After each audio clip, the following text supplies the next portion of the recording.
देखिए यहाँ पे मुझे दर दे रखा है, दर कितना दे रखा है 8% वार्षिक दर है। कितने दर है? वार्षिक दर। क्वेश्चन को ध्यान से पढ़िएगा, कई बार आपको ये 6 महीने की दर भी हो सकती है।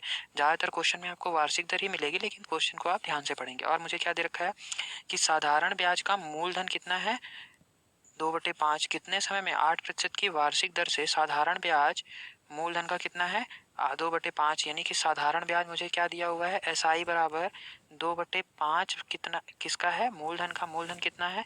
मैंने माना मूलधन P है, माना मूलधन कितना है P।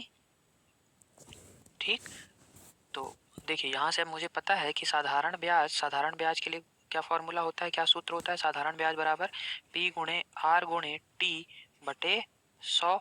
ठीक है, तो मुझे यहाँ पे क्या दिया हुआ है? साधारण ब्याज SI बराबर कितना दिया है 2/5P बराबर क्या आ जाएगा P गुणे R। देखिए तो P तो मुझे दिया नहीं था, R दिया हुआ था। R कितना दिया हुआ था 8%, तो मैंने R की वैल्यू लिख दी 8। ठीक है, अब मुझे समय क्या दे रखा है? तो देखिए समय नहीं दे रखा है, समय ही पूछ रखा है मुझसे। क्या पूछ रखा था इस क्वेश्चन में? T निकालना था, समय निकालना था, कितने वर्ष लगेंगे बटे 100। ठीक है, तो अब मुझे ये बताइए कि यहाँ से मैं P से P काट सकता हूँ और यहाँ से ये क्या आ जाएगा बताइए? T बराबर 2 गुणे 100 बटे 5 गुणे 8। ठीक है, तो ये कितना आ जाएगा? 2 चौको 8। ठीक है, और ये कितना आ जाएगा बताइए?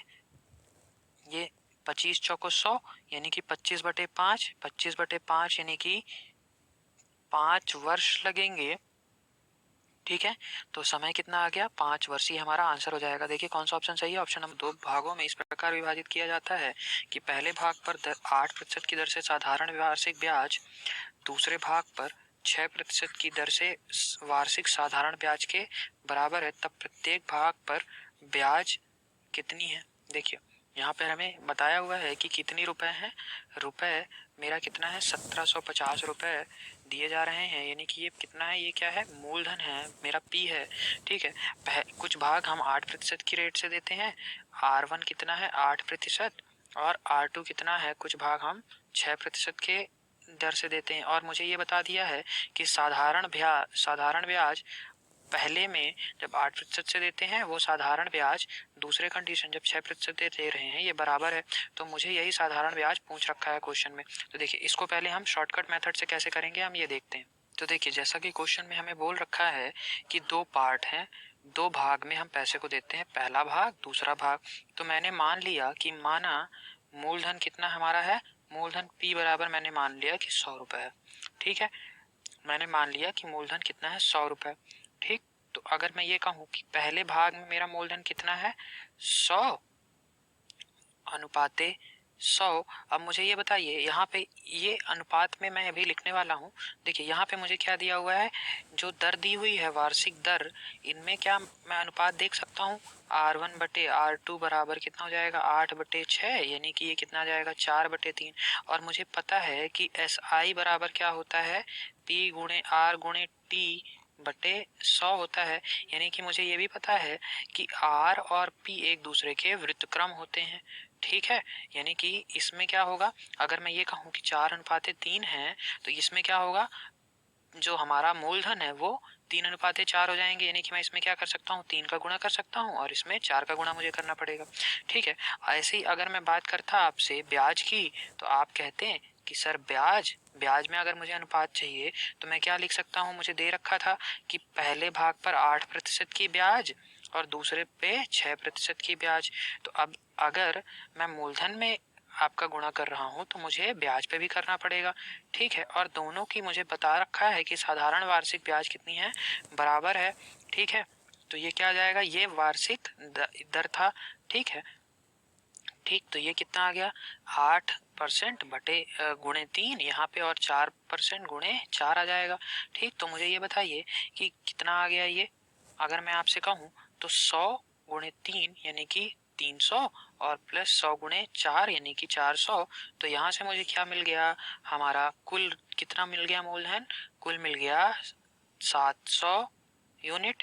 ठीक है, 700 यूनिट मेरा कुल मूलधन मिल गया। और मैं अगर आपसे ब्याज की बात करता तो ये कितना हो जाता? 8 गुणे 3 यानी कि 24, और ये भी कितना हो जाता है 24। मुझे जैसे कि पता ही है कि साधारण ब्याज हमें दोनों के लिए ही बराबर है, यानी कि मैंने सही किया है।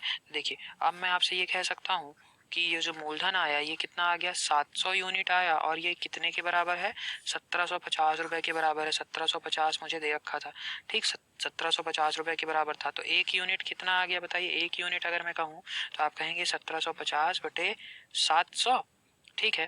तो अब यहाँ से अगर मैं आपसे ये कहूँ कि कितने यूनिट है, कितने यूनिट हमें चाहिए है, 24, ठीक। तो 24 यूनिट के लिए कितना आ जाएगा बताइए। 24 यूनिट के लिए ये कितना आ जाएगा, 1750 बटे 700 गुणे 24, यानी कि ये कितना आ गया, 60 रुपए। तो हमारा ब्याज कितना आ गया बताइए, ब्याज देखिए एक यूनिट के लिए, एक यूनिट मूलधन के लिए कितना ब्याज आया था, 1750 बटे 700, ठीक है। तो ये अगर 24 यूनिट ब्याज के लिए चाहिए, एक यूनिट ब्याज के लिए कितना आया, 1750 बटे 700, 24 यूनिट के लिए कितना आ गया, 24 का गुणा कर देंगे तो ये मेरा क्या आ गया, ब्याज आ गया, ठीक। ये मेरा आंसर हो गया। देखते हैं दूसरा, अगर हम दूसरी मेथड यूज करते, अपनी साधारण मेथड यूज करते तो उससे कैसे निकालते। तो देखिए अगर हम दूसरा मेथड यूज करते तो हम क्या करते बताइए। हमारे पास मूलधन कितना दिया हुआ था, मूलधन P बराबर कितना दिया हुआ था, 1750 कुल हमें दे रखा था, ठीक है। तो पहले के लिए मैंने मान लिया, पहला भाग के लिए मैंने x रुपए दिए, दूसरे भाग के लिए मैंने 1750 माइनस x दिए, ठीक है। तो देखिए 1750 माइनस x हो गया। अब मुझे दे रखा है कि साधारण ब्याज बराबर है, यानी कि साधारण ब्याज पहले केस के लिए और साधारण ब्याज दूसरे केस के लिए दोनों क्या है, बराबर है। तो मैं लिख सकता हूँ x गुणे, x क्या है, P है अपना प्रिंसिपल इसके लिए, है ना, यानी कि मूलधन P गुणे R कितना है, R 8% दे रखा है, देखिए 8 गुणे T यानी कि 1 साल के लिए बटे 100 बराबर किसके हो जाएगा, 1750 माइनस x गुणे, अब दर कितनी थी 6% गुणे 1 बटे 100। अब यहाँ से आपसे मैं ये कहूँ कि आप मुझे x की वैल्यू निकाल दीजिए, तो आप कहेंगे कि एक x की वैल्यू हम बहुत आसानी से निकाल सकते हैं। तो ये कितना आ जाएगा बताइए, 100 से 100 आप पहले काट दीजिए, और यहाँ पे ये क्या आ जाएगा, 2 चौको 8 और 2 तिया 6, ठीक है। तो ये कितना आ गया, 4x बराबर 5250 माइनस 3x, ठीक है। तो x बराबर कितना आ गया मेरा, 750, ठीक है। x बराबर 750 आ गया। अब मुझे ये बताइए, अगर पहला पार्ट 750 रुपए है तो दूसरा पार्ट कितना होगा, ये पहला भाग है तो दूसरा भाग कितना होगा, 1750 में से अगर मैं 750 घटा दूं तो कितना आ जाएगा दूसरा भाग, वो कितना आ गया, 1000 रुपए, ठीक। और मुझे क्वेश्चन में क्या पूछ रखा था, प्रत्येक भाग पर ब्याज, ठीक है। तो अब मुझे ये बताइए, अगर ब्याज में कहूँ कितना आ जाएगा, ब्याज अगर मैं निकालना चाहूँ तो ब्याज कितनी आ जाएगी, 750 गुणे दर कितनी है बताइए, 8%, समय कितना है 1 बटे 100, तो ब्याज कितनी आ गई, 60 रुपए, ठीक है। 60 रुपए हमारा आंसर होगा। कुछ भाग 5% तथा शेष भाग 8% के साधारण ब्याज की दर से दिया गया है। 3 वर्ष बाद उसे 300 रुपए ब्याज के रूप में प्राप्त होते हैं, तो 5% तथा 8% पर दी गई राशि का अनुपात बताइए। देखिए हमें यहाँ पे कुल राशि कितनी दे रखी थी, कुल राशि कितनी दे रखी थी, 1550 रुपए, 1550 रुपए, ठीक है, 1550 रुपए थी। और इसका कुछ भाग कितने प्रतिशत से दिया जा रहा है, 5% से, और कुछ भाग 8% से दिया जा रहा है। और तो हमें इनसे हमें साधारण ब्याज क्या प्राप्त होता है, साधारण ब्याज प्राप्त होता है 300 रुपए प्राप्त होते हैं। तो मुझे कितना राशि 5% से दिया गया और कितना राशि 8% से दिया गया ये निकालना है। तो मैं आपसे ये कहूँ कि पहले आप हमें औसत ब्याज दर बता दीजिए। तो क्या आप औसत ब्याज दर बता सकते हैं, आप कहेंगे सर बहुत ही आसान है, औसत ब्याज दर, तो औसत ब्याज दर क्या आ जाएगी बताइए। मुझे पता है औसत ब्याज दर R बराबर क्या हो जाएगी, साधारण ब्याज, साधारण, मैं एक बार सूत्र लिख देता हूं ताकि आपको याद रहे और आप दोबारा आसानी से कर पाए। साधारण ब्याज बटे मूलधन, ठीक है, मूलधन गुणे 100 बटे वर्ष, कितने वर्ष के लिए है, ठीक है। तो देखिए साधारण ब्याज यहाँ पे कितना आया है, 300 रुपए जो कि प्राप्त हो रहा है, मूलधन कितना था 1550 रुपए, गुणे 100 देखिए 100 ये क्यों करते हैं, क्योंकि ब्याज दर हमेशा प्रतिशत में आती है, ठीक है। तो यहाँ पे ये 100 कर दिया। अब वर्ष क्या है, वर्ष कितने वर्षों के लिए दिया जा रहा है बताइए, 3 वर्ष, ठीक है। टी यहाँ पे कितना है, 3 वर्ष, ठीक। तो 100/3, इसको जब मैं हल करूंगा तो ये कितना आ जाएगा बताइए, ये आ जाएगा, अगर एक जीरो से एक जीरो काट दूं तो 30 गुणे 300, 300 अगर इससे 3 को काट दूं तो ये कितना आ जाएगा बताइए, 10, यानी कि 1000/155, यानी कि इसको मैं क्या लिख सकता हूँ, 200/31, यानी कि 200/31% आ गया, ठीक। अब मुझे ये बताइए, इस क्वेश्चन को मुझे सॉल्व करना है, या तो मैं इसको साधारण विधि से सॉल्व करूं, या तो मैं इसको जल्दी से सॉल्व करने के लिए शॉर्टकट लगा लूं। तो मुझे ये बताइए, यहाँ पे क्या दे रखा है, मुझे 2 तरीके से दे रखा है, और उससे क्या होगा, मुझे ब्याज दर, मुझे औसत ब्याज दर मिल चुकी है। तो क्या मैं यहाँ पे मिश्रण का कॉन्सेप्ट लगा सकता हूँ, मिश्रण यूज कर सकता हूँ? तो बिल्कुल मैं यूज कर सकता हूँ। तो मिश्रण का नियम हमने लगाया, मिश्रण के नियम द्वारा, नियम से क्या आ जाएगा बताइए, मुझे पता है, अगर एक मुझे पहला भाग 5% से दिया, दूसरा भाग मैंने 8% से दिया, औसत हमारा आ गया 200/31%। तो इसको अगर मैं सॉल्व करना चाहूँ कि कितना अनुपात रहा होगा पहले भाग और दूसरे भाग में, तो आप क्या मुझे बता सकते हैं? बिल्कुल, लेकिन इसको सॉल्व करने के लिए थोड़ा दिक्कत आ सकती है। इसको हम क्या करें, इसको हम बदल लेते हैं। क्या करेंगे, अपने पहले पार्ट में और दूसरे पार्ट में मैं 31 का गुणा कर दूं, क्योंकि 31 हर में है।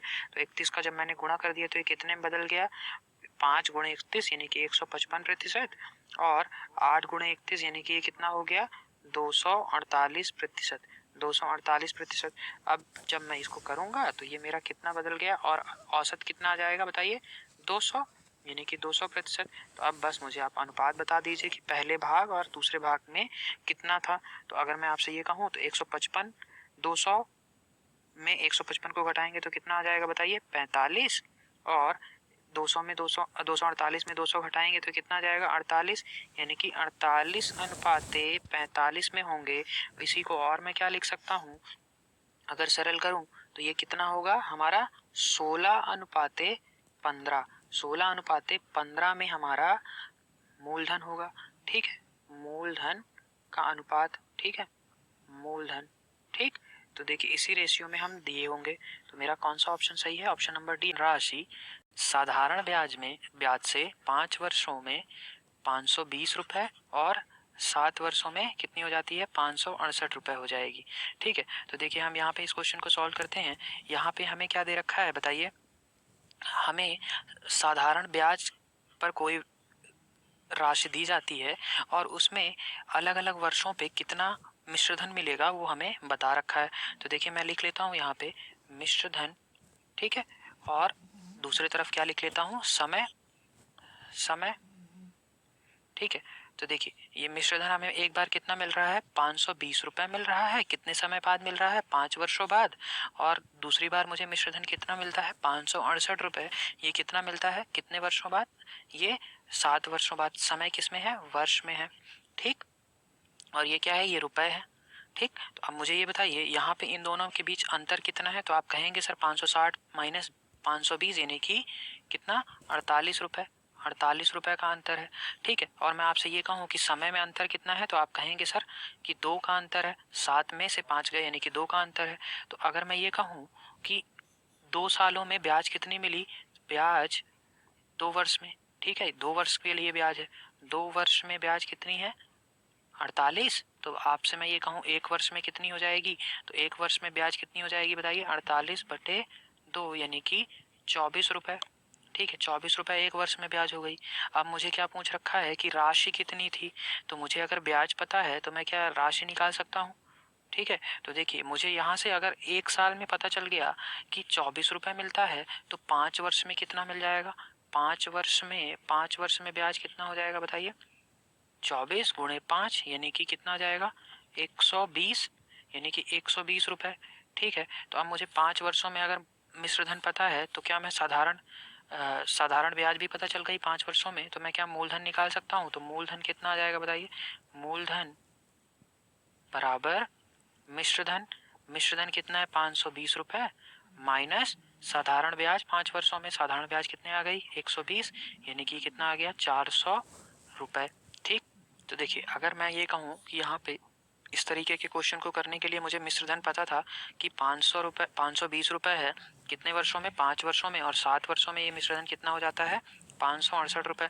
यानी कि 2 वर्षों में कुछ ब्याज जुड़ी इस पे, ठीक है। यानी कि 2 वर्षों में कितना ब्याज जुड़ी, मैं आपसे कहूँ तो आप कहेंगे 24, यानी कि 48 रुपये। और अगर मैं कहूँ कि 1 वर्ष में कितना हो जाएगा तो आप कहेंगे 24, ठीक है। तो अब मुझे ये बताइए कि अगर 24 रुपये 1 साल में जुड़ रहा है तो 5 साल में कितना जुड़ा, 5 साल में कितना जुड़ जाएगा, 120 रुपये, ठीक है। तो अब मुझे इस अगर 5 साल बाद मिश्र धन कितना है, 520 रुपये है, ठीक है। तो मैं कहूँ कि 4 साल पहले 120 घटा दीजिए, यानी कि ये कितना जाएगा, 400। तो ठीक है, इस तरीके से भी आप कर सकते हैं, एक लाइन में आपको इतना लिखने की जरूरत नहीं पड़ेगी। कर हम वही चीज़ें रहे हैं, लेकिन करना का तरीका हमारा निवेशित की जाती है तथा एक अन्य धनराशि 10% वार्षिक साधारण ब्याज दर से निवेशित की जाती है। यदि 4 वर्षों बाद दोनों धनराशियों से प्राप्त कुल ब्याज कितना है, 480 रुपये है, तो दूसरी धनराशि बताइए, ठीक है। तो देखिए यहाँ पे हमें 2 धनराशि के बारे में बात की गई है, यानी कि 2 मूलधन है, ठीक है। पहला मूलधन को मैं P1 से लिख रहा हूँ, P1 कितना है, 500 रुपये है, और इसकी वार्षिक ब्याज दर कितनी है बताइए, R1 बराबर कितना दिया हुआ है, 12%, ठीक है। एक अन्य धनराशि है जिसका नाम है P2, ठीक है। P2 कितना है बताइए, हमें ये पता नहीं है तो मैंने मान लिया कि ये x है, ठीक है, ये हमें निकालना था। तो दूसरी धनराशि मैंने माना कि x है, और इसके लिए रेट कितना दिया हुआ है, आपका दर कितनी दी हुई है बताइए, दर दिया हुआ है 10% वार्षिक, ठीक है। समय कितना दिया हुआ है, समय दोनों के लिए T1 बराबर T2 बराबर कितना दिया हुआ है, 4 वर्ष, ठीक है। अब मुझे क्या बोल रखा है कि 4 वर्षों बाद जो धनराशियों का कुल ब्याज मिलता है, यानी कि SI फॉर पहले के लिए और SI दूसरे के लिए साधारण ब्याज, दोनों का योग कितना है, 480 रुपये। तो आपसे मैं कहूँ कि आप निकाल सकते हैं ये x, तो आप कहेंगे बहुत आसानी से निकाल सकते हैं, कैसे, देखिए यहाँ पे मुझे पता है SI यानी साधारण ब्याज निकालने के लिए क्या फॉर्मूला होता है, PRT/100, यानी कि ये क्या आ जाएगा, पहले राशि के लिए 500 गुणे R कितना है, 12%, T कितना है, 4 वर्ष, ठीक है, बटे 100, दूसरे राशि के लिए कितना है बताइए, हमारा मूलधन कितना है, x मैंने मान लिया, रेट क्या है बताइए, दर कितना दे रखा है, 10, और वर्ष कितने हैं, 4 वर्ष, बटे 100 बराबर क्या हो जाएगा, इससे साधारण, ये साधारण ब्याज का था, दोनों से साधारण ब्याज कितनी मिल रही, 480 रुपये, तो 480। अब मैं यहाँ से क्या कर सकता हूँ, देखिए इसको मैं हल कर लेता हूँ, तो इसको जब मैं हल करता हूँ तो ये कितना आ जाएगा, मुझे इसको अगर मैं लिखूँ, देखिए 100 से अगर मैं ये काट देता हूँ तो ये क्या आ जाएगा, 5, और अगर मैं यहाँ से कट करना चाहूँ तो ये कितना आ जाएगा बताइए, 10 से अगर कट करूँ तो ये बचेगा 10, ठीक है। और यहाँ से अगर मैं कट करूँ तो आपका ये क्या आ जाएगा, 2 दूनी 4 और 2 पंचे 10, यानी कि x ये कितना आ गया, 2x/5, ये कितना आ गया मेरा बताइए, ये 12 पंचे 60 और 60 गुणे 4 यानी कि 240 प्लस 2/5x बराबर 480, ठीक है। 200 अगर 480 में 240 चले गए तो कितना बचा, 240, यानी कि 2/5x बराबर कितना आ जाएगा, 240, x बराबर कितना आ जाएगा, x बराबर आ गया 240 गुणे 5/2, यानी कि इसको काट दूंगा तो ये कितना आ जाएगा, 120, 120 गुणे 5 यानी कि 600 रुपये आ गया हमारा दूसरा मूलधन। तो मेरा कौन सा आंसर सही है, ऑप्शन नंबर। मेथड बताना चाहूँ तो ये दूसरा मेथड में हम क्या करेंगे, सेकंड मेथड अगर मैं कहूँ तो सेकंड मेथड के लिए अगर जब मैं आपसे बात करूँ तो अगर मुझे पहले राशि के लिए साधारण ब्याज निकाल लूँ तो साधारण ब्याज पहले राशि के लिए कितना आ गया था बताइए, 240 रुपये, 240 रुपये साधारण ब्याज आ गया, ठीक है। और अगर मैं आपसे ये कहूँ कि कुल ब्याज और इस साधारण ब्याज में कितना अंतर आएगा, तो आपसे मैं सेकंड वाले के लिए मुझे ब्याज मिल जाएगी, साधारण ब्याज मिल जाएगी, है ना। तो मैं आपसे ये कहूँ कि मेरे पास कुल ब्याज कितना है, 480 रुपये, और पहले वाले मूलधन के लिए मुझे ब्याज आसानी से निकाल सकता हूँ क्योंकि सब कुछ दिया हुआ है। तो पहले वाले मूलधन के लिए मैंने ब्याज निकाल ली, वो कितना आया, 240 रुपये। तो मेरे पास कितना ब्याज बचा बताइए, ब्याज कितना बचा, 240 रुपये, यानी कि 240 रुपये ब्याज किसके लिए हो रहा होगा, दूसरे वाले मूलधन के लिए। तो जब मुझे ये पता चल गया तो मैं कह सकता हूँ कि अब मुझे P निकालना है ना। ये तो SI बराबर क्या होता है बताइए, P गुणे R गुणे T बटे 100, ठीक है। P निकालना है तो आप क्या लिखेंगे, SI गुणे 100 बटे आर गुणे टी।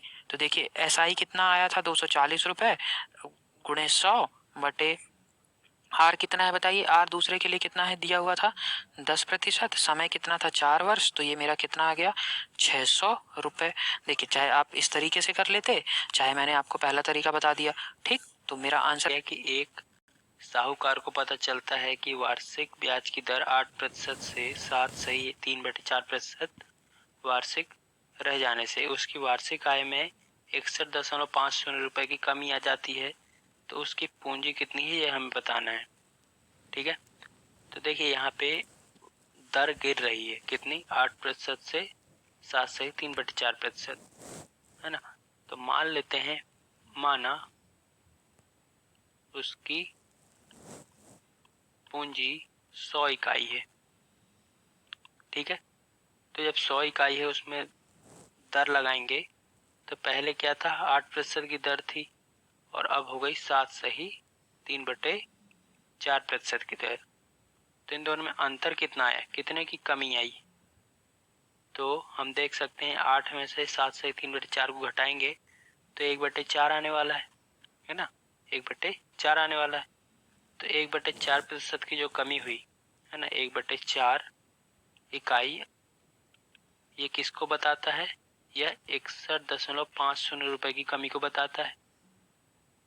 61.50। तो एक इकाई कितना हो जाएगा, एक इकाई हो जाएगा बटे में 4 इधर जाके गुणा हो जाएगा, 4 गुणे 61.50। ठीक है, तो ये गुणा करने से आएगा एक इकाई बराबर 240 रुपए। ठीक है, अब कुल पूंजी क्या होती है, पूंजी होती है जो 100 इकाई है, यही हमारी कुल पूंजी होगी। तो कुल पूंजी हम कैसे निकालेंगे, कुल पूंजी ये होती 100 इकाई। ठीक है, मतलब 100 गुणित एक इकाई, एक इकाई में 240 है तो 240 का गुणा हो गया, तो ये आ गया 24,600 रुपए। ये हमारी कुल पूंजी होगी। धन्यवाद।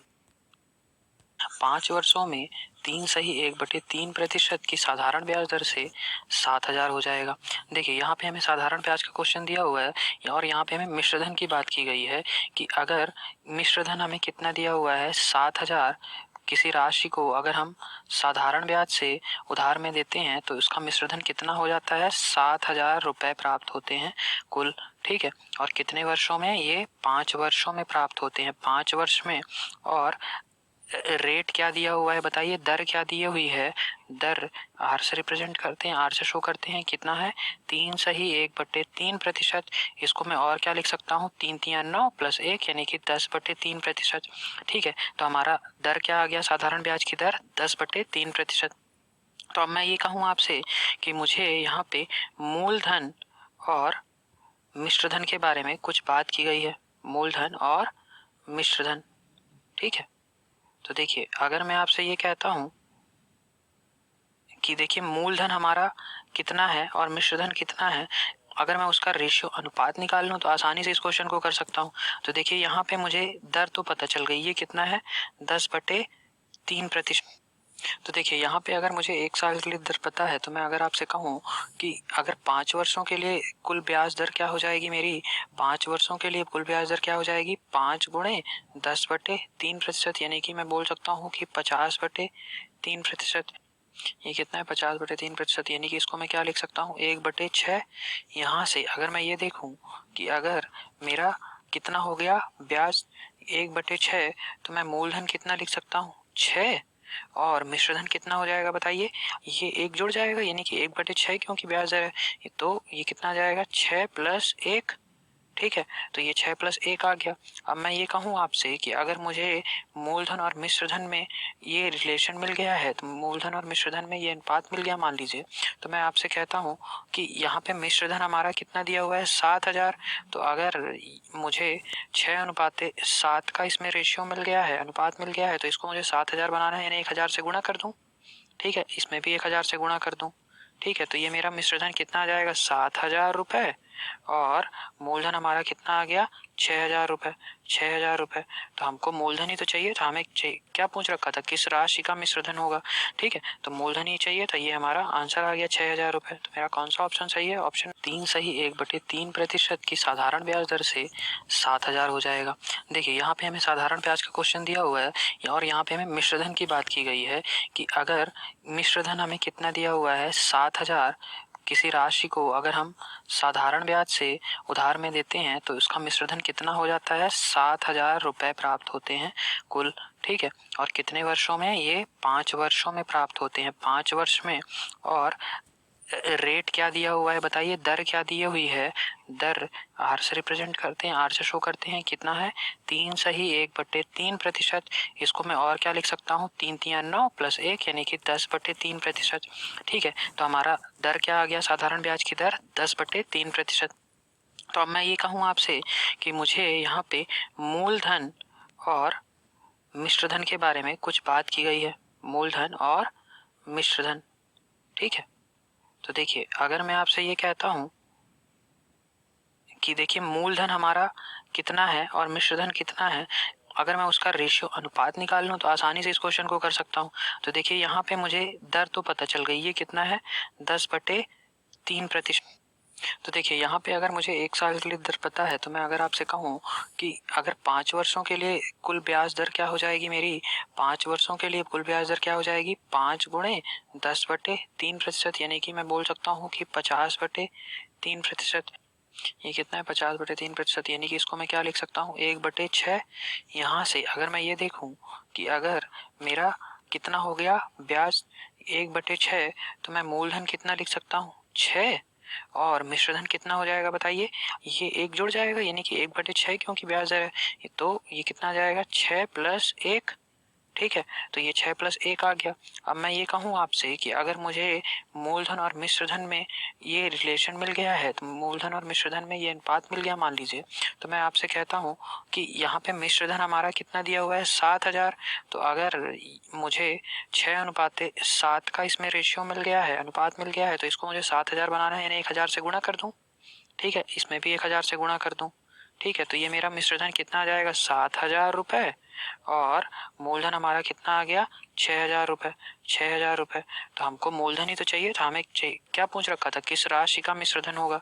ठीक है, तो मूलधन ही चाहिए था, ये हमारा आंसर आ गया 6,000 रुपये। तो मेरा कौन सा ऑप्शन सही है, और 4% वार्षिक ब्याज की दर से 8 माह के साधारण ब्याज उसी धनराशि पर 5% वार्षिक ब्याज दर से 15 मास के साथ साधारण ब्याज से 129 रुपये कम है, तो वह धनराशि कितनी है। देखिए यहाँ पे हमें 2 कंडीशन दी हुई हैं, 2 अवस्थाएं दी हुई हैं। एक बार क्या होता है कि धनराशि मेरी P है, ठीक है, और उसको 4% वार्षिक दर से दिया जाता है, यानी कि R1 कितना है 4%। ठीक है, और कितने माह के लिए दिया जाता है 8 माह के लिए। 8 माह के लिए, इसको अगर मैं वर्ष में लिखना चाहूँ तो क्या लिखूंगा 8/12 वर्ष के लिए दिया जाता है। ठीक, क्योंकि एक वर्ष में 12 महीने होते हैं। अब मुझे दूसरी बार क्या बोल रहा है कि उसी राशि को अगर मैं R2 यानी कि 5% वार्षिक दर से देता हूँ, ठीक है, तो कितने माह के लिए दे रहे हैं हम, 15 माह के लिए दे रहे हैं, यानी कि इसको मैं क्या लिख सकता हूँ, 1 वर्ष तो पूरा हो गया, बचे कितने 3 मंथ और, तो 3/1 सही 3/12 वर्ष। ठीक है, इसी को मैं क्या लिख सकता था 15/12 वर्ष।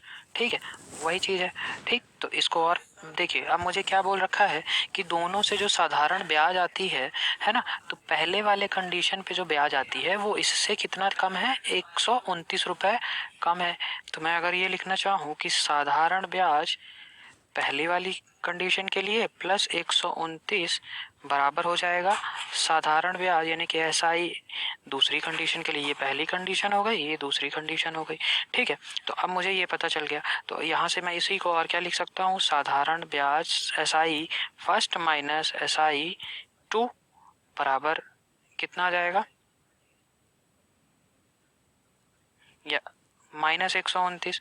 तो इसी को और मैं क्या लिख सकता हूँ SI2 माइनस SI1 बराबर 129। ठीक है, तो बस अब यहाँ से मैं लिख लेता हूँ दोनों केस के लिए साधारण ब्याज का मुझे फॉर्मूला पता है, क्या होता है साधारण ब्याज SI बराबर PRT/100। तो पहले केस के लिए P मूलधन हो गया, R कितना हो गया, देखिए दूसरा केस पहले आएगा तो पहले दूसरा केस लिखेंगे। दूसरा केस के लिए बताइए रेट कितना हो गया 5%, और वर्ष कितने हो गए 15/12। ठीक है, 15/12 गुणे 100 आ जाएगा। ठीक, माइनस पहला केस, तो उसमें क्या है, मूलधन कितना है P, दर कितनी दे रखी है 4% प्रतिवर्ष, गुणे वर्ष कितने दिए हुए हैं 8/12, 8/12 गुणे 100 बराबर क्या आ जाएगा 129। अब मुझे ये बताइए, अगर मैं यहाँ से P को कॉमन ले लूँ तो ये कितना आ जाएगा 15×5 75, 75/12 गुणे 100 माइनस 8×4 32, 32/12 गुणे 100 बराबर 129। ठीक है, अब यहाँ से मैं P की वैल्यू अगर निकालने के लिए कहूँ तो ये कितना आ जाएगा बताइए, P गुणे, पहले मैं इसको लिख लेता हूँ 75 में से 32 घटा दिए तो कितना आ गया 43, 43/1200 लिख सकता हूँ बिल्कुल। तो ये इस किसके बराबर होगा 129 के, तो यहाँ से मुझे P की वैल्यू आ गई। P कितना आ गया हमारा बताइए 3600 रुपए। ठीक है, तो वह धनराशि कितनी आ गई 3600 रुपए। देखिए ये तो हमारा एक मेथड हो गया।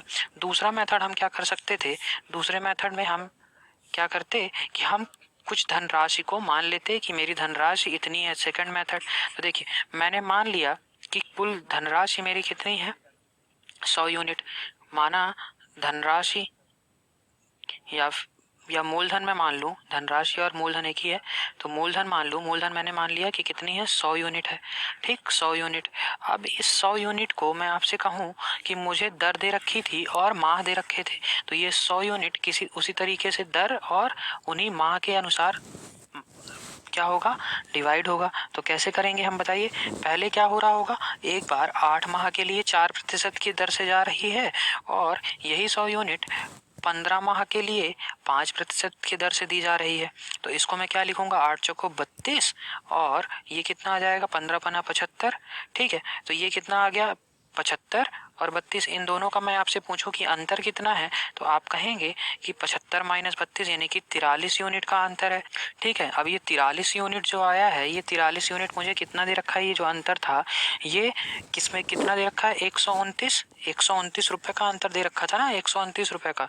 तो अगर मैं ये कहूँ कि एक यूनिट में कितना अंतर आ जाएगा बताइए एक यूनिट के लिए, तो आप कहेंगे 129/43। ठीक है, तो अब मुझे क्या करना था, कुल मूलधन मैंने माना था कि 100 रुपए है। ठीक है, तो ये 100 यूनिट के लिए कितना हो जाएगा बताइए 100 यूनिट के लिए, तो 129/43 गुणे ये कितना आ जाएगा गुणे 100। ठीक है, तो ये कितना आ गया मेरा, देखिए ये आ जाएगा 300 रुपए। ठीक है, क्योंकि 43 थी 129 और गुणे 100 यानी कि 300 रुपए आ गया। तो अब मैं आपसे ये कहूँ कि ये ईयरली सम मेरा कितना हो जाएगा, यानी कि 12 महीने में सम कितना हो जाएगा। तो देखिए वार्षिक कितना हो गया यहाँ पे, क्योंकि हमें मासिक दिया हुआ था, माह में दिया हुआ था, तो वार्षिक ये कितना आ जाएगा बताइए, एक साल में 12 महीने होते हैं, ईयरली वार्षिक मूलधन बराबर कितना आ जाएगा बताइए। ये मुझे पता था कि एक ये माह में दिया हुआ है, तो एक साल में कितने महीने होते हैं 12 महीने, तो 12 × 300 यानी कि ये कितना आ जाएगा 3600 रुपए। ठीक है, ये मेरा दूसरा मेथड हो गया, ये मेरा आंसर आ गया। तो देखते हैं कौन सा ऑप्शन सही है। ऑप्शन साधारण ब्याज दर पर 12% वार्षिक दर से ऋण लिया, 3 वर्ष बाद उसने 5400 रुपए केवल ब्याज के रूप में चुकाए, तो उसके द्वारा ली गई उधार राशि कितनी है। तो देखिए ये क्वेश्चन हमें साधारण ब्याज पर दिया गया है, आधारित दिया गया है। तो देखिए यहाँ पे वार्षिक ब्याज दर कितनी है, R बराबर 12% दी गई है और समय कितना दिया गया है 3 वर्ष दिया गया है।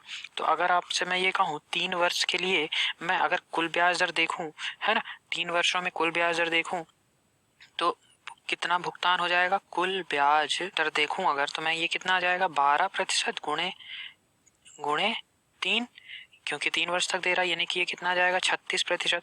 और ये 36% ब्याज में ये कितना पैसा दे देता है 5400 रुपए दे देता है। ठीक है, इस ब्याज दर से। तो अगर मैं ये कहूँ कि ये 36% जो आया मेरा, अगर मैं 1% के लिए बोलूं, 1% के लिए बोलूं तो ये कितना आ जाएगा बताइए 5400/36। तो अगर मैं आपसे ये कहूँ ये क्या है 36% ऑफ किसका, ये 36% किसका रहेगा ब्याज दर, ये अपने धन का रहेगा और राशि का रहेगा, ठीक है, जो राशि उधार ली गई होगी, ठीक है, तो ये राशि होगी। तो 1% राशि का कितना आ गया, 5400/36। तो मैं आपसे ये कहूँ 100% राशि का, 100% राशि का कितना आ जाएगा बताइए। ये अगर मुझे हिस्सा चाहिए तो 100% राशि 5400/36 गुणे 100, ठीक है। तो इसको मैंने हल किया तो ये कितना आ गया बताइए, 15,000 रुपए मतलब लिए गए थे। एक मेथड तो ये हो गया। दूसरा मेथड हम क्या कर सकते थे बताइए, कि हमें पता था साधारण ब्याज बराबर क्या होता है, P गुणे R गुणे T बटे 100, ठीक है, 100। तो देखिए यहाँ पे मुझे क्या पता था, मुझे पता था कि हमारा ब्याज कितना है, 5400 रुपये, ठीक है, और P कितना दिया हुआ है, P हमें निकालना है, R कितना दिया हुआ है 12%, और समय कितना है 3/100, ठीक है। तो हम यहाँ से P निकाल लेते, ठीक। तो एक मेथड ये हो गया। तो ये कितना आ जाता, 5400 गुणे 1100 बटे कितना आ जाता, 12 गुणे 3। दोनों मेथड हैं, देखिए दोनों मेथड से आंसर सेम आएगा। आपको जो मेथड सही लगता है आप वो यूज़ कर सकते हैं। देखिए ये मेथड आपको मैंने पहला मेथड इसलिए बताया है क्योंकि अभी तो क्वेश्चन आसान था, इसलिए आप दोनों मेथड कर सकते हैं। क्वेश्चन कई बार थोड़ा डिफिकल्ट आ जाता है, तो पहला मेथड आप जिससे क्वेश्चन को करने का समय बचा सकते हैं, ठीक है। तो मेरा आंसर क्या आ गया, 15,000 रुपये। ये साधारण ब्याज दर से तथा उसी राशि के बराबर कितना 10% साधारण ब्याज दर से 2 वर्ष के लिए उधार देता है, तो उसे 760 रुपये ब्याज के रूप में मिलते हैं। तो दी गई धनराशि बताइए। तो देखिए यहाँ पे मुझे क्वेश्चन में क्या दे रखा है कि R दे रखा है, एक बार R1 बराबर 9% और R2 बराबर कितना दे रखा है 10%, यानी कि वार्षिक ब्याज दर, 2 ब्याज दरें हमको दी गई हैं। और समय कितना दे रखा है, समय 2 वर्ष दे रखा है। 2 वर्ष के लिए कोई धनराशि दी जाती है, मैंने माना कि P धनराशि दी जाती है, माना P धनराशि दी जाती है, यानी कि मूलधन हमारा क्या है P, ठीक है। और मुझे क्या बोल रखा है कि दोनों के द्वारा, इन दोनों से जो धनराशि दी जाती है इनसे ब्याज कितनी प्राप्त होती है, यानी कि साधारण ब्याज SI बराबर कितना प्राप्त होता है, 760 रुपये दोनों के द्वारा प्राप्त होता है ना। कुल कितना प्राप्त होता है, 760 रुपये प्राप्त होते हैं। तो अब मुझे क्वेश्चन को आप ये बता दीजिए कि P की वैल्यू कितनी है, ये क्वेश्चन पूछ रखा है। देखिए हम करते हैं इस क्वेश्चन को। तो अगर मैं आपसे ये कहूँ कि कुल ब्याज दर कितना है, तो कुल ब्याज दर क्या आप मुझे बता सकते हैं। कहेंगे सर कुल ब्याज दर निकालना तो बहुत ही आसान है। कुल ब्याज दर क्या आ जाएगा, दर हमें दे रखी है, वर्ष दे रखे हैं, तो हम निकाल सकते हैं। तो कुल ब्याज दर क्या आ जाएगा, पहला 9 गुणे 2, यानी कि 9% था, और 2 वर्ष के लिए तो कितना आ जाएगा, 9 गुणे 2 प्लस 10% गुणे 2, यानी कि 10 दूनी 20। तो ये कितना आ गया बताइए, 9 दूनी 18 और 18 और 20 38, यानी कि 38% आ गया कुल ब्याज दर। और इस 38% ब्याज दर की वजह से मुझे कितने पैसे मिल रहे हैं, इस 38% ब्याज दर की वजह से 760 रुपये ब्याज के रूप में मिल रहे हैं, ठीक है। तो अगर मैं ये कहूँ 1% के लिए कितना मिल जाएगा, ये 38% किसका है बताइए, मूलधन का ही तो है, 38% मूलधन पे ही तो मिलेगा, ठीक है। तो 1% के लिए कितना मिल जाएगा बताइए, 760/38, ठीक है।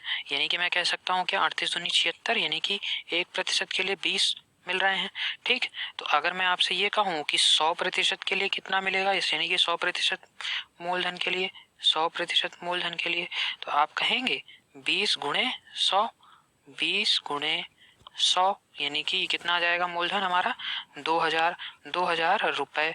ये हमारा शॉर्टकट हो गया। इस तरीके से आप कुल ब्याज दर, केवल आपको ध्यान रखना है कि कुल ब्याज दर निकाल लें तो आप आसानी से मूलधन की राशि निकाल सकते हैं, ठीक है।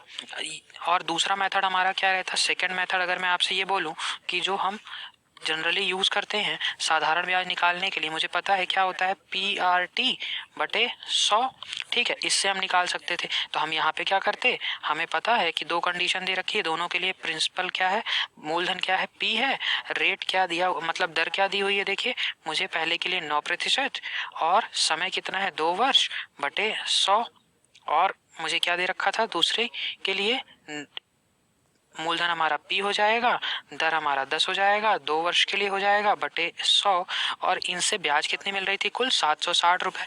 इसको आप हल कर लेते, तो इसको आप हल करेंगे तो ये कितना आ जाएगा, P को मैंने ले लिया कॉमन, तो ये कितना आ गया 18/100, और ये कितना आ गया बताइए 20/100, ठीक है। बराबर 760। तो यहाँ से मैं P की वैल्यू निकाल लेता। P की वैल्यू कितनी आ जाती, 760 गुणे 100 बटे कितना आ जाता ये 38।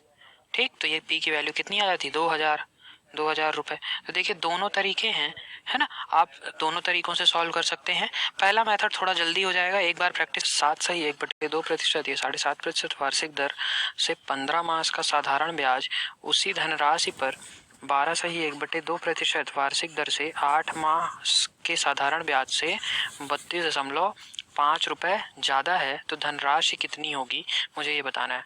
तो देखिए इस क्वेश्चन में हमें क्या दे रखा है, कुछ धनराशि है। मैंने माना कि धनराशि P यानी कि मूलधन हमारा कितना है, P है, ठीक है। और ये मूलधन हमारा दिया जाता है दो तरीके से। कैसे, पहला क्या है कि 7 सही 1/2% वार्षिक ब्याज दर से दिया जाता है, यानी कि मैं कह सकता हूँ R1 बराबर कितना है, 7 सही 1/2%, यानी कि इसको मैं क्या लिख सकता हूँ, 7 दूनी 14 और 1 15/2%। और समय कितना है बताइए, समय दिया हुआ है T1 बराबर 15 माह, ठीक है। यानी कि अगर मैं इसको वर्ष में लिखने के लिए कहूँ आपसे, तो आप क्या कहेंगे, 15/12 लिख दीजिए सर, तो ये वर्ष हो जाएगा, ठीक है, क्योंकि एक वर्ष में 12 माह होते हैं। ठीक, दूसरा कंडीशन क्या बन रहा है, हमें दूसरा दर दे रखा है R2 कितना दे रखा है, 12 सही 1/2%, ठीक है। और ये अगर मैं इसको लिखना चाहूँ तो मैं क्या लिखूंगा, 12 दूनी 24, 1 25, 25/2% वार्षिक दर हो जाएगी। और समय कितना दे रखा है, 8 माह या 8 मास, ठीक है। तो अगर मैं इसको वर्ष में लिखना चाहूँ तो ये क्या आ जाएगा, 8/12 वर्ष, ठीक है। तो अब मुझे ये बताइए, और मुझे दे रखा है क्वेश्चन में कि साधारण ब्याज इन दोनों से जो मिलता है, वो साधारण ब्याज पहले वाले कंडीशन के लिए 32.50 रुपए ज्यादा है, 32.5 रुपए ज्यादा है। तो धनराशि बतानी है, यानी मूलधन हमें निकालना है, ठीक है। तो मैं बस क्वेश्चन के अनुसार ही इसको सॉल्व करता हूँ। यहाँ पे मुझे क्या दिया हुआ है, साधारण ब्याज पहले के लिए माइनस साधारण ब्याज दूसरे के लिए, बराबर मैं क्या लिख सकता हूँ इसको, बताइए, 32.50 रुपए, यही दिया हुआ क्वेश्चन। फिर से एक बार देखिए, यदि किसी धनराशि पर दिया हुआ है कि अगर 7.5% वार्षिक दर से अगर मैं 15 माह के लिए देता हूँ और 12.5% वार्षिक दर से 8 माह के लिए देता हूँ, तो साधारण ब्याज से कितना ज्यादा है, 32.50 रुपए, ठीक है। यानी हमने इक्वेशन सही बनाई है, ठीक। तो अब मुझे ये बताइए, अगर मुझे साधारण ब्याज का फॉर्मूला पता है, क्या होता है, PRT/100, यानी कि P यहाँ पे हमारा मूलधन है, पहले वाले के लिए दर कितनी थी, 15/2%, ठीक है। और माह कितने, वर्ष कितने दिए हुए हैं, 15/12, ठीक है, बटे 100 आ गया। देखिए माइनस इसको क्या लिखेंगे, P गुणे दर कितनी दी हुई है हमें इस दूसरे वाले के लिए, 25/2, ठीक है, गुणे 100 गुणे क्या आएगा बताइए, समय कितना दिया हुआ, 8/12 वर्ष, 8/12 हमने लिख दिया, बराबर ये कितना आ जाएगा, 32.50, ठीक है। ये क्या है, रुपए है, 32.50 रुपए। अब मैं आपसे ये कहूँ कि इसको मैं P कॉमन ले लेता हूँ, ठीक, तो ये कितना आ जाएगा बताइए, 15 गुणे 15 बटे ये कितना आ जाएगा, 12 दूनी 24 गुणे 100 माइनस 25 गुणे 8 यानी कि 200 बटे ये कितना आ जाएगा, 12 दूनी 24 गुणे 100 बराबर 32.50। अब ठीक है, देखिए मैंने यहाँ से अगर इसको सॉल्व कर लिया तो ये कितना आ जाएगा बताइए, 15 का वर्ग कितना होता है, 225, यानी कि 225 में से 200 चले गए तो कितना आ गया, 25/24 गुणे 100 आ गया, ठीक है। और P बाहर है, बराबर कितना आ जाएगा, 32.50। तो मैं यहाँ से आपसे P की वैल्यू अगर पूछूं तो आप कहेंगे सर P बहुत आसानी से निकल जाएगा, ये कितना हो जाएगा, 32.50 गुणे 24 गुणे 100 बटे 25। तो ये कितना आ जाएगा, 25 चौको 100, तो ये कितना आ जाएगा बताइए, 24 चौको 96, 32.50 गुणे 24 चौको 96, तो ये कितना आ जाएगा बताइए, बस गुणा करना है। तो ये मेरा आ गया 3120 रुपए, यानी कि हमारा मूलधन कितना हो गया, 3120 रुपए। देखिए कौन सा ऑप्शन सही है, तो ऑप्शन नंबर सी हमारा सही उत्तर है। Thank you.